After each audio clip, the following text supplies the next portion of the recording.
How are you doing, Nicky? You alright? Being here? Yeah, all good. You? I'm sure they don't care how I feel. Going back, we'll start with how did you sign for United in the beginning? Because that was early on. Yeah, so when I was about 11, there was not such a thing as a recruitment back then. So literally, your school teacher would push 2 or 3 players forward, the best players in your school. And I was one of them, and 2 of my mates was. We went to trial at Littleton Road, and I was 11. Got there, it was like probably must have been about 1,000 people. Maybe exaggerating a little bit, but it felt like about 1,000 people. And I got a letter back from Manchester United saying, "Nicky's a really good footballer, but he's too small. We'll keep an eye on him." So that was a real big thing for me. Then it was like, yeah, I'm not that good. I'm not really that good. I'm too small. I'm not big enough. So I didn't really think too much of it. It was like, I never thought that I would get to Man United anyway, if I'm honest with you, because where I'm from, no one really does that. So it wasn't a big deal to me. It was just like, well, okay, fair enough. I'll keep playing football with my friends. And then when I was 12, a guy called Harry McShane was my scout, who maybe 1 or 2 people meeting here might know. His dad was called Ian McShane. He was an actor. So he was my scout, and he got me at 12, and I came to Man United. And yeah, I never looked back. I was very fortunate to have a really good group of people, really good group of coaches that looked after us from 12 right away through to when I left when I was 30 I think it was, 31. So very, very fortunate. I think you have to be fortunate in life, particularly in football. I was lucky with injuries. I got a really good group of people to play with, a really good group of coaches, and an amazing manager. So yeah, I was really fortunate, and I count it blessings, because I was never the most talented footballer ever born. I know that. There was a lot of people better than me, but I was good enough to be in a really good group with good people and good coaches, and it was like a perfect storm. You're probably among one of the most famous ever United youth academy groups growing up. With Eric Harrison being involved, with the rest of the class of '92. How was it going into training, and how much of an influence was Eric Harrison? So Eric was an amazing person. Not many kids here, it's only you, keep curious. I fucking hate the class of '92 title. It drives me insane, and all of us, it drives me insane. And all the lads we're embarrassed about the title, because if it wasn't for the lads that were in the changing room with us, they would none have been. Imagine us going into the squad now. None of us would make it. Probably Scholesy might have made it, Geesey would have made it. The rest of us wouldn't have made it in the squad that's here now, because we were really lucky to have amazing professionals like Steve Bruce, Gary Parser, Paul Ince, Peter Schmeichel, Brian McClare. Like amazing footballers, but more importantly, amazing men that looked after us, and when we was a bit down, they picked us up. When we was a bit too cocky, they put us down. So I was really fortunate to be involved in that now. So yeah, we don't like that title. It's like we don't like it. But yeah, we had a good youth team. You know, I mean, Cleggy's here now, so he played in the youth team a few years after me. Was a bit older than me, but but literally, yeah. No, but literally, it's like, it's really weird, and it's not a big-headed thing, but when you play at that club, you get brought in at 12, like I did, and you're bred like a dog to just win, and it's not a big-headed thing. It's just, that's what you get brought in to do. If you go to that football club and you don't win, then you shouldn't be there. And I think that's what really gets me now with the football club, is that it's acceptable not to win, not only the first team, but the academies, the junior teams, the older teams, the reserve team, whatever you want to call them. It's like, oh, we played well. You don't get nothing for playing well. And I think the big thing with Man United is you have to play the right way, the right style, and win. We're not doing any of that in a minute. And I think when we was brought up, and Cleggy was the same thing, is when you get into the football club, you've got to play the right way. You've got to win. But you've got to be able to win every single way. And with Eric Harrison, going back to the original question, is Eric said to us, you've got to be able to outrun, outfight, outplay. in that order, not outplay and think you're bigger than everybody else and go and play against Marine or Rochdale and think I'm too good for you lot, I'm going to play you. You have to outrun, outfight, outplay. And that's the breeding we had, and that's the thing, that's why I was so successful, I think.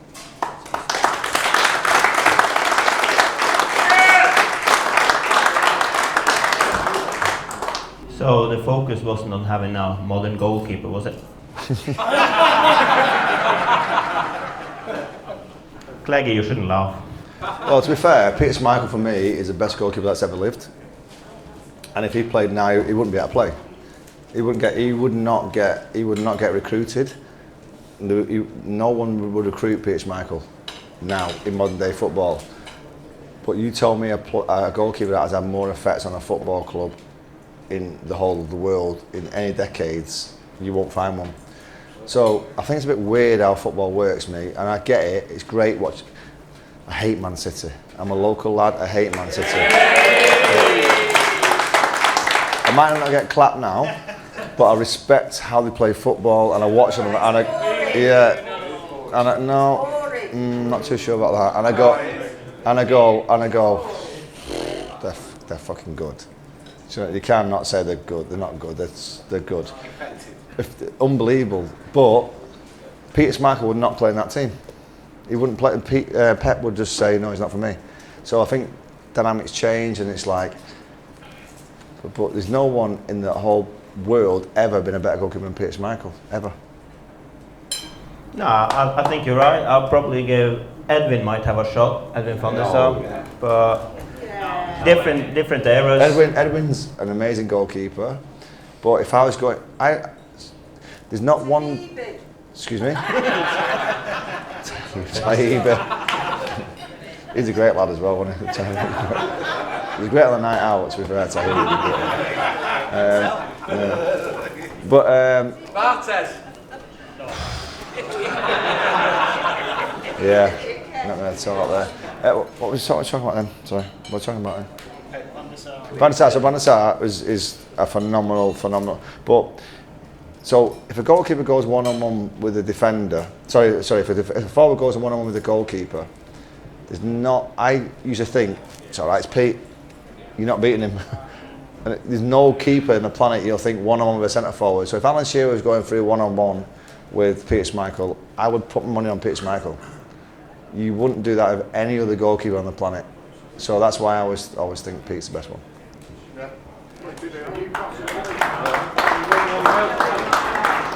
At least he was before he started cartwheeling for. Before he went to Man City, yeah. and he turned into a ditch. That was just his own mistake, wasn't it?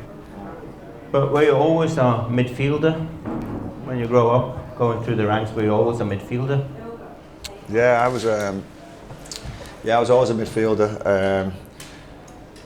Weirdly, when I was younger, I was always more of a forward midfielder, scoring goals and stuff. And then I got into the first team, I was more of a defensive midfielder, which I think you call it.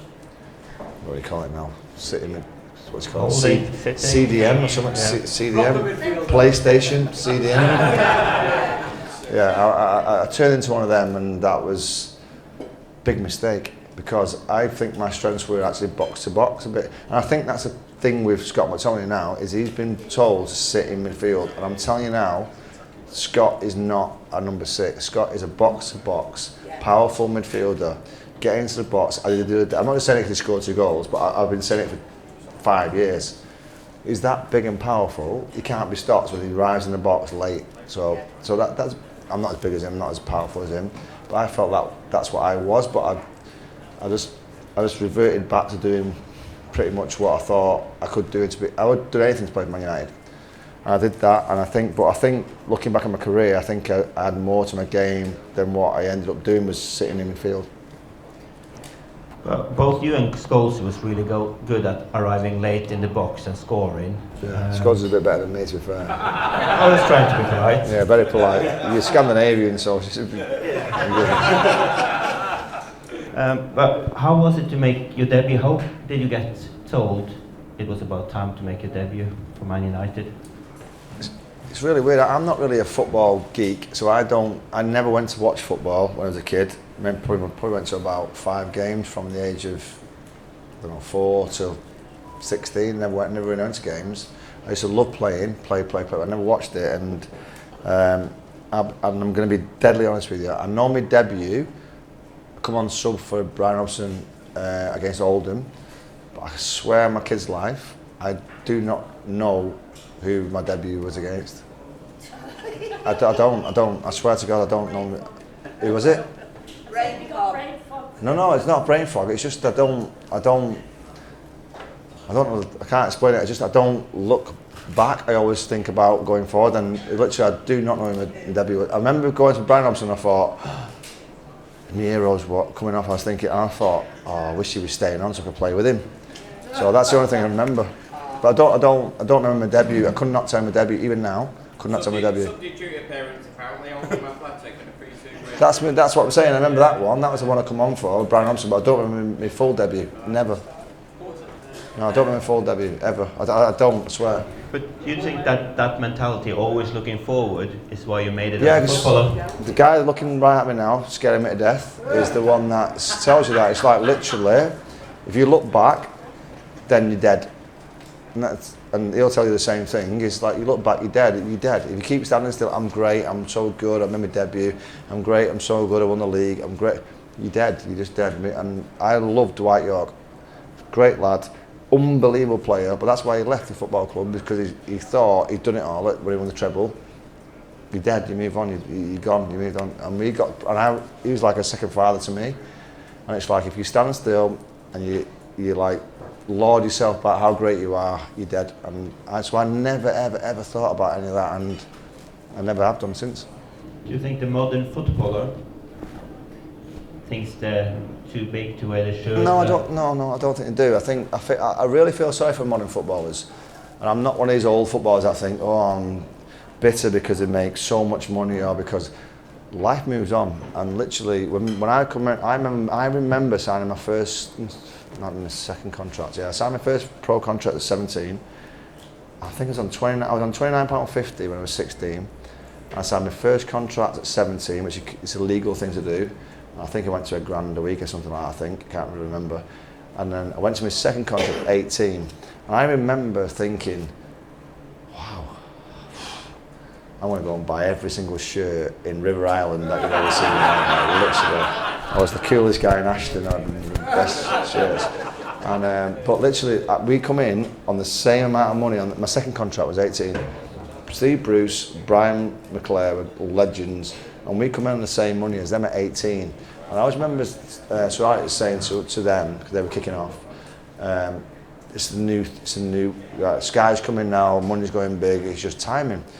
And same with now, time is the same. So young footballers now that are on a lot of money, they deserve it, because they actually, the crap they must get. Now, we used to go out, I think Clay's a little bit younger than me, but we used to go out on a Wednesday night in town, in living room, and have the best night you'll ever have. Literally ever have, with and Cantona was sat in there, and all these superstars sat in there, and we never got one bit of hassle. So it's like ebb and flow, so you cannot have it all. We had a great time. We was like, the time when the money come into football with the Premier League, we had no photo phones, thank fucking God. And but literally it was good. We had a great time. But I would never. So the young kids nowadays, they deserve the money they get, because it's relevant to the fact that Sky, BT, Amazon Prime, they're all putting money into it. So why shouldn't they get money? Because you go and see Formula One, Lewis Hamilton, all these young drivers are on 300 million a year. So why shouldn't a footballer be on there? They get the TV rights is so much money. Why should it all go to the club? The players are the ones that go on a football pitch. The players are the ones that go and perform. What kills me is that average players, and I mean really average players, getting ridiculous money. The big players should get paid absolute fortune, because they're the ones that bring the people in to watch them.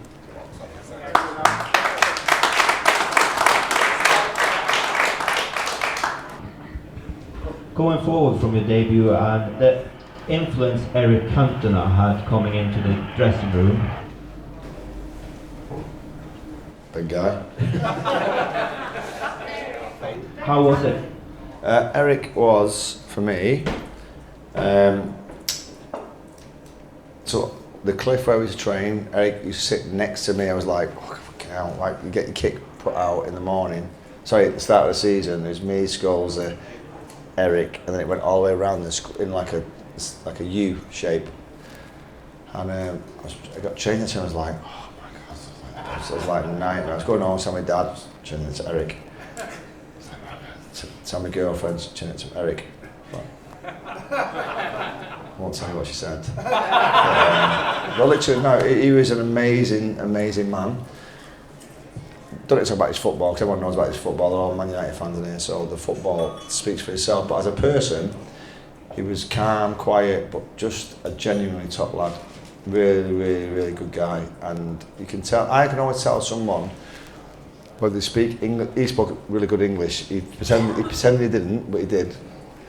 And I can always remember him saying things like, do this, do that.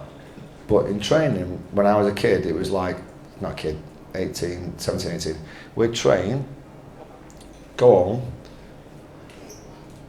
go to town, have a bite to eat, chat some girls up, go back off, a bit of shopping, go home. That was what we did, and that was the norm. It was like train 2 hours. Eric come in, he was training in the afternoon, kicking the ball, taking free kicks, and we were like, oh, I better do that. And it changed the whole dynamic. And the only thing I wish I never regret anything in my career, or life, because you make a lot of mistakes and you still make them now at our age. But the two mistakes I wish I could go to. So one was, I wish I would have trained longer rather than training, eating your food and going home, going to town, having a little bit of a dabble around here and doing the gym. And I'm not just saying it because he's here, but no, I'm not. I spoke last night. Was it last night? What day is it today? Friday. I spoke last night at a Q&A, and I said, what's your biggest mistake in football? And I said, the biggest mistake in football was, I wish I would have started the gym a lot earlier. Eric did the gym before any of us. So you look now, you look at Ronaldo, you look at all the play. I could not play now against these. Like, don't care what anybody says. I'm confident in myself, but I could not play the level that I played now against the players now. They're all beasts. They're all like massive, big, huge. And Cleggy's dad brought us in. But the thing with me is, the gym was only ever when he was injured for us as English people. But with Eric coming, it was like he was in the gym every day. He was doing a little bit. It might not be muscle building. It might have just been movements, or it might have been warm up. Don't know what it was, but he did it. And like I said to my son now, I said, the biggest mistake I made, not mistake because no one knew about it, so it wasn't a mistake. But if I could go back and do one thing different, it would be, I wish I did the gym and treated it like it wasn't a rehab. I wish it was like the day-to-day training. And Eric did that. Eric did that every morning. He did it every afternoon, and in between he did everything. And we was like, right, like we need. That's the bar set now, so we need to do that. So for me, he changed the whole of football at Man United in the sense of training.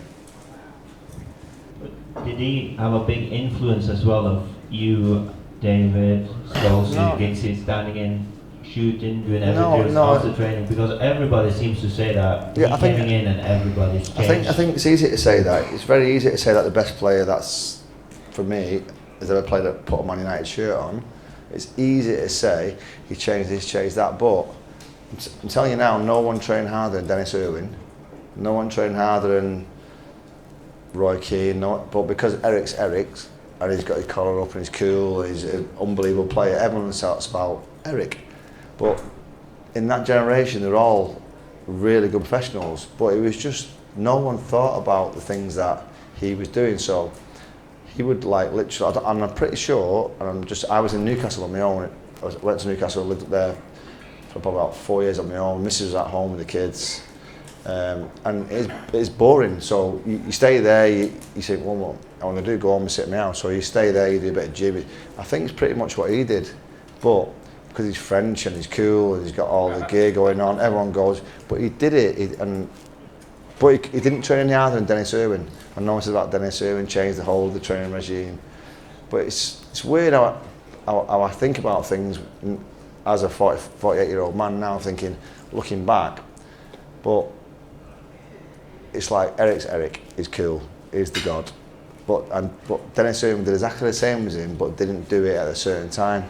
I think that's why Eric gets all the adulation off the lads, But when you rewind and think, no one did it. No one did a gym. No one did anything. But Eric always did a little bit before and a little bit after and a little bit in between. And it wasn't 2 hours in the gym. It wasn't an hour in the gym. It was just like 10-minute warm up, and that was it. And the timing of everything as well. You started winning Premier League titles when Eric came in. Eric fan, isn't he? It's Eric fan. No, but yeah, listen, I'm Eric's biggest fan. Like, he's a god, literally an absolute god. But I think it's disrespectful to talk about Eric in that sense, that he was that much of a professional, because we had some like unbelievable professionals in that football club, like ridiculous professionals. But Eric's French mentality, where he came from, was always warm up, stretch, gym, train, recover, go home. English mentality was get there, omelette, train, go to the gym for 5 minutes, and go home and try and pull a bird. You forgot the chips and gravy. Yeah, it was cheese onion pie actually. But that's what I'm getting at. It wasn't that they weren't professionals. It was that his background, which we all our upbringing, all our lives is always reflects on your background of how you brought up. He was brought up a total different way to where we was, but he was a phenomenon, and he did change the way we thought. Can I say something? Yeah, of course you can. Thanks. Is anybody else frustrated about that number 18 there, Casemiro? Why is that not Paul Scholes sat up on there instead of Casemiro? Yeah, exactly. Yeah. So you got Cantona, Sir Alex. What's he done for the football club so far? Why is that not Paul Scholes? No, come on. You can never change Scotland. Sorry. Thank you.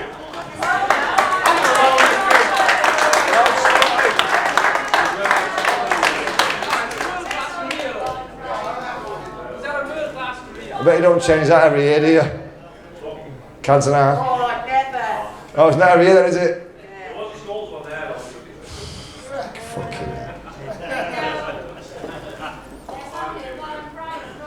Yeah, that's what I'm saying. Where's Robbo? Oh yeah, I bet there was. Yeah. Oh yeah. That was in Yates in Ashton.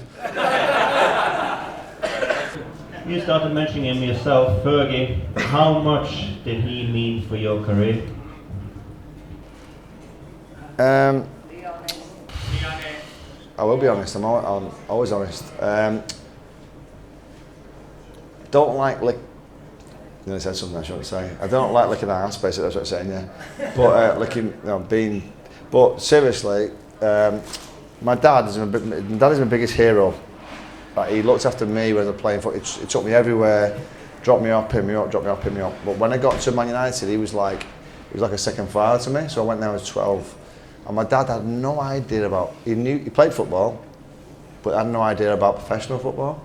He tried. He tried to tell me everything, but he was always wrong. but love him. But when he came into my life, it was like literally, I did a lot of things wrong when I was younger. I'm still doing things wrong, as we all do when we're older. But when I was younger, I did a lot of things wrong. And I remember being in the police station with him. Seriously, I did a police line-up. I'm not. What are you laughing at? I think it's funny. No, I swear, it's a truthful story, and that's what I'm getting at.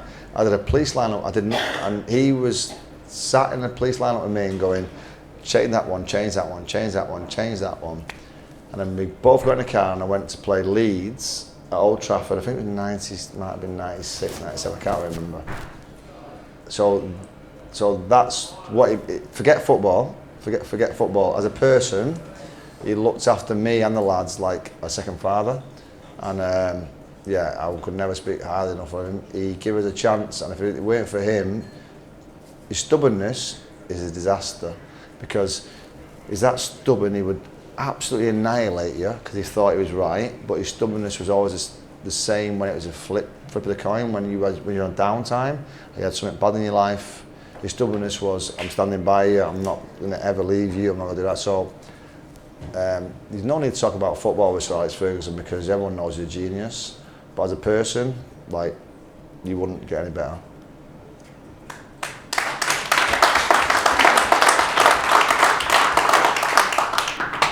Is the story true though when he told you a couple of months before, I'm saving you for that game?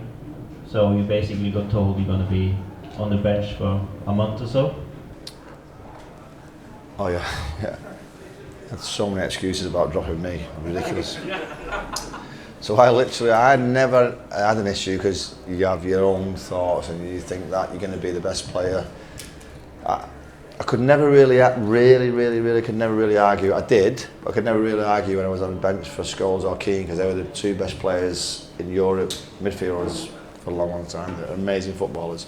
So I can never really moan about. I did moan about it, but I could never really moan about it.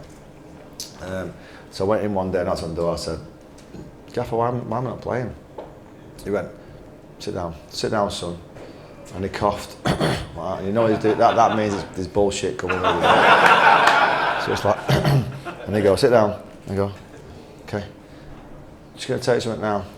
The way you are physically built and the way you can run and you come into your own November to January. And I'm looking at him and I'm going, right, and I'm thinking, I'm trying to work it out pretty quick. And I'm thinking, how long's the season? And I'm thinking, that means I'm only playing fucking 8 weeks. But the way he said it, I walked out there. I went, thanks. He loves me. But that was a funny one that year. But literally, so the only real big thing I had with the manager, and I was out with him last week for dinner. The only real big thing I had in my life with Sir Alex was I could understand. But I didn't like it because you've got your own bravado, you want to play football. Scholes and Keane are much better players than me, by far better players than me. And I accepted it not playing for them. But I always got told that if you play in a 3, it's always Scholes, Keane, but then it started being Scholes, Keane, Jemba, and Cleberson, and I went, I'm out there. So that's the only real argument I had with him, and it wasn't a nice chat. I went, Gaffer, what's going on? He went, well, these two lads are brought in to give me a chance. I went, well, I don't like it, but I accept being sub for two of the best players ever, Keane's goals, but I ain't being sub for them, so that's why I'm to Newcastle. But if Jemba was so good that he was named twice, that's what the fans are saying. I'm guessing you don't agree. Oh no, listen, Eric was a good player. Eric was a good player and Cleberson was a good player, but you look after yourself, and I'm an honest person. Keane and Scholes are much better than me. Them two, nowhere near me, to be honest with you, in my own opinion. But then I thought, and it wasn't my words, he always said to me, when we bought Veron, who was a great lad, wasn't he? He's a great lad. Seba was an amazing lad, great lad, unbelievable footballer. Like, he come in training ground, you alright? Bless you. He comes in the training ground, it was like, whoa, I've never played for Man United ever again, he's that good. But he just couldn't keep up with the tempo of Premier League. In the European Cup, he was phenomenal, but in the Premier League, he just couldn't keep up with it. And he came up to me and said, Nick, you're not happy? I went, no. He said to me, don't worry, you're always going to play 35 games a year. And he was true to his word. I always played in big games, so I played in the semi-final of Champions League, both legs, semi-final of the FA Cup, 99, both legs. All the big games I played in, weirdly, for suspension, injuries or whatever his choice was. But then it comes to the point of us getting dropped for people I didn't, and that's when I had to leave. I'll jump back in time there a bit. You got into the 99 season, which was a marvellous season, probably the best ever by a British. Injured? No, we go back into, right. Okay. Not injured. We go back into the 99 season, and that's probably the best, or it is the best season by an English team ever, although the City claim to have it, no chance. when did you start believing that you could win everything? Because January, the Liverpool game in the FA Cup kind of turned the corner. My honest opinion on that is I didn't believe it until the 93rd minute in Barcelona. I didn't, I swear, I didn't, because it's never been done before, and there's some amazing teams over the years, Liverpool team, decades and decades, even before I was born, and it had never happened, so you're thinking, it's not happening. But when you look back and you go, right, okay, when do you think that might happen? You can never think it until Teddy scored the first goal. Because I always thought that the league was in the bag, because we won the league. It was easy. It was easy winning the league, let's be honest. Until Ferdinand scored that goal at Tottenham, and you think, oh shit, we might not win this league. But literally, the league was all, in them days, it's, without being big-headed, the league was a given. It was always like, we can just step it up 10% and we'll win it, which we did. The FA Cup, we played Newcastle, which was obviously a team close to my heart, but there was no chance they were going to beat us in the cup final. And you get to the final of the Champions League, and then we got battered. We got battered for at least 80 minutes. It was shit. It was a horrible game. Everything went wrong for us. We had people out of position. We had Keenan Scholes suspended. We had Giggsy on the right, Bex in the middle, Jesper on the left. It just wasn't clicking, it wasn't doing the right things. And I always remember the last 10 minutes maybe, or 8 minutes, Giggsy went left, Bex went right, York came back into midfield with me. And the whole dynamic changed, and then Giggsy started taking people on, Bex was putting his crosses in, we got up the pitch, and it was like, oh, might have a chance here. Scored the goal, and I swear to you, it wasn't until Teddy scored the goal I thought, I knew then we weren't getting beat. There's no way we're getting beat in stoppage time, which is what I thought. I didn't think we'd score in the next 30 seconds.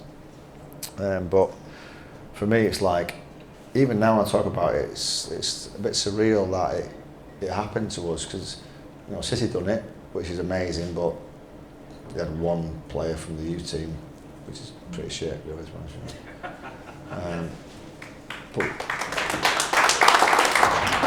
Nobody cares about the copy, do they? Nobody cares about the copy anyway, do they? No, but listen, we're all Man United fans in here, but to do that, they've done they're an amazing team, they've done an amazing job, they've got an amazing profile, they've got an amazing training ground, stadium.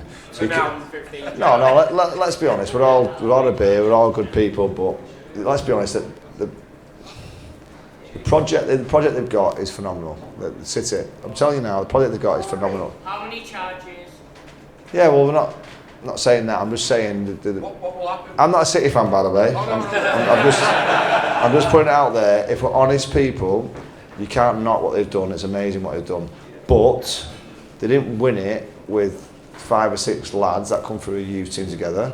They didn't win it in the last 2 minutes. So it's different. And it's never going to be the same. And I don't know if I hid for the last 9 months, but I never really heard about it. I never really heard about it, which is great. But yeah, it is. But they only had 50 in the bus parade, didn't they? You had millions. Yeah. 500,000, 600,000, 600,000. I remember going down Deansgate. It's like, whoa, it's pretty big. Yeah, pretty big. Yeah. What was the MAN like? Well, I didn't get changed for 3 days. I had my suit on with my medal around my neck. Started the airport. And I started before. Started on the way up from the ground. Yeah. Oh yeah. So 3 days. Literally, I'll tell you a story. 3 days. I went from Barcelona, Manchester, stayed in Manchester. You on the bus tour, weren't you? No, on the bus tour. Went back to the Four Seasons at Marriott Hotel. Went drinking. Went to Manchester. Got back at the Marriott Hotel. Mrs. then ringing. But I did tell her that just let it go because it said never gonna happen again. She went, okay. And then I went home 2.5 days later. I remember sitting in residence bar in the Four Seasons in Hale in Marriott, still sat there, and we're all thinking, I'm not being the first one to go. And we're all just like this, please, someone's go home. And the one person you thought wouldn't be the first one to go went, I'm going, we all went, I'm going to. Like, listen, David May said, I'm going. And we're like, if he says I'm going, we're all going, yeah. So let's see, we went home, well, this is a true story, this. I went home, I must have been stinking, and I'd bathed through all over me. I mean, got home, luckily I didn't have kids then. I went home, and my missus, who wasn't my wife then, luckily as well, so I went, you all right? I went, yeah. She went, oh, it's amazing, wasn't it? I went, great, give us a kiss, and a kiss. What are you doing now? I get a quick shower and get a bag, and I'm going back to Barcelona for the Grand Prix.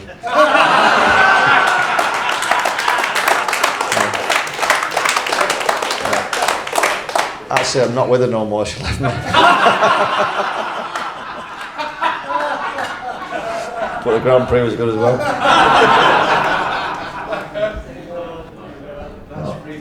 Macy always says how good a party that was, but he forgets to mention that he was the first one to go home. Yeah, He doesn't do that anymore. He's never the first one to go back the home. first one to go home. No, and he was a god to do that. It was all literally like going, please, just be the first one to say it. And that. But yeah, it was.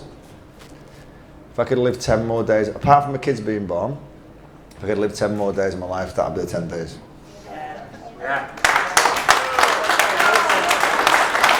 I think most people will agree with you. So I think we all as a fan would like to see them days again. Those 10 days in May. Don't hold your breath. No. But going back into the final, what did you think when Peter went up for that corner? Which corner? Oh, Which corner? Yeah. So, you really don't look back, do you? No.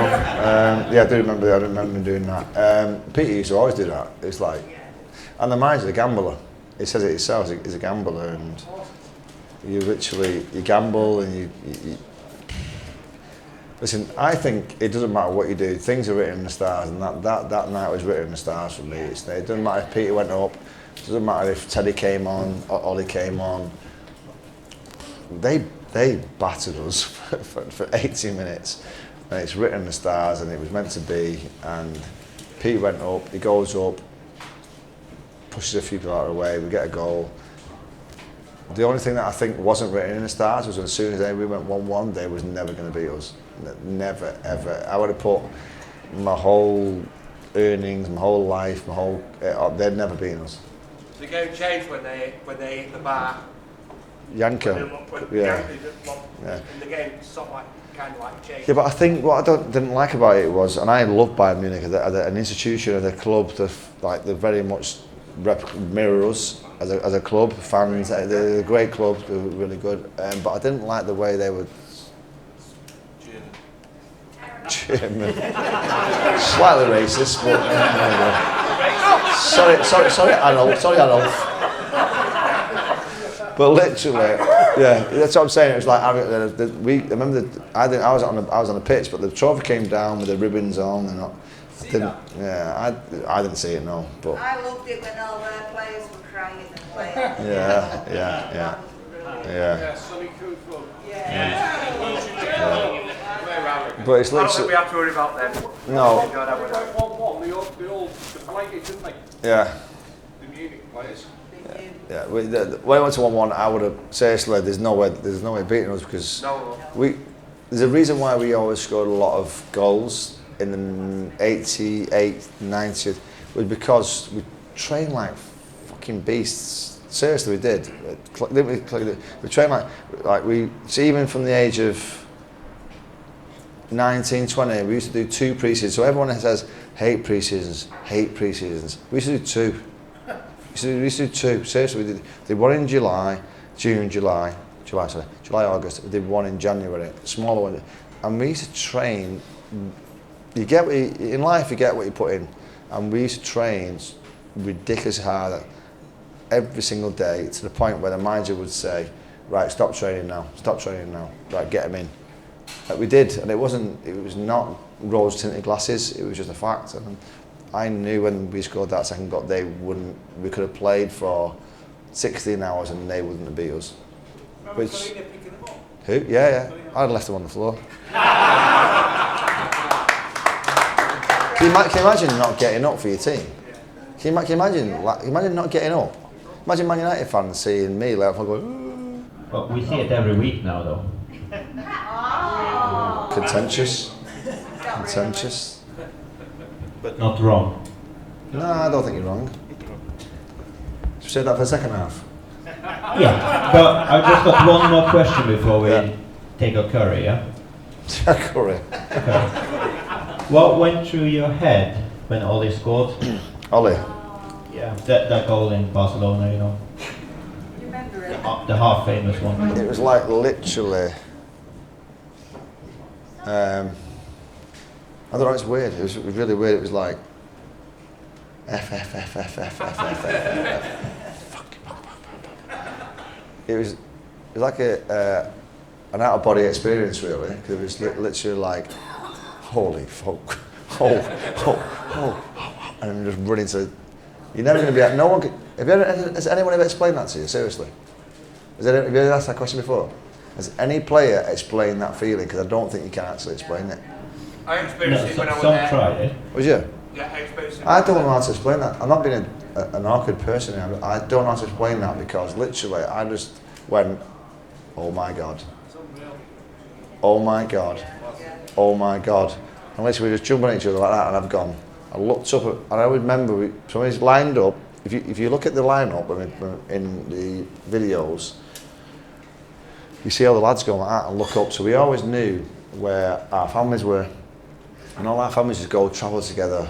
Like all the lads, mums, dads, wives, brothers, cost a fortune, to be honest with you. But they did, and it was great because their camaraderie, their little pack was great. So they travelled everywhere I was that year, and we looked up. I remember where we celebrated in the corner was literally where they were. And I remember looking up, and I just went,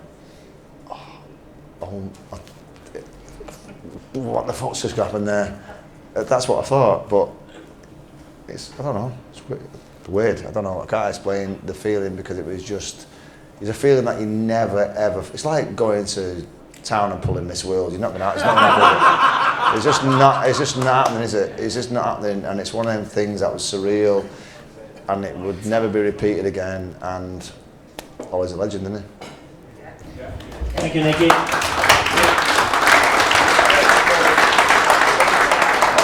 We're going to take a 25-30 minute break and we'll be back on talking about the current United side. That'll be fun.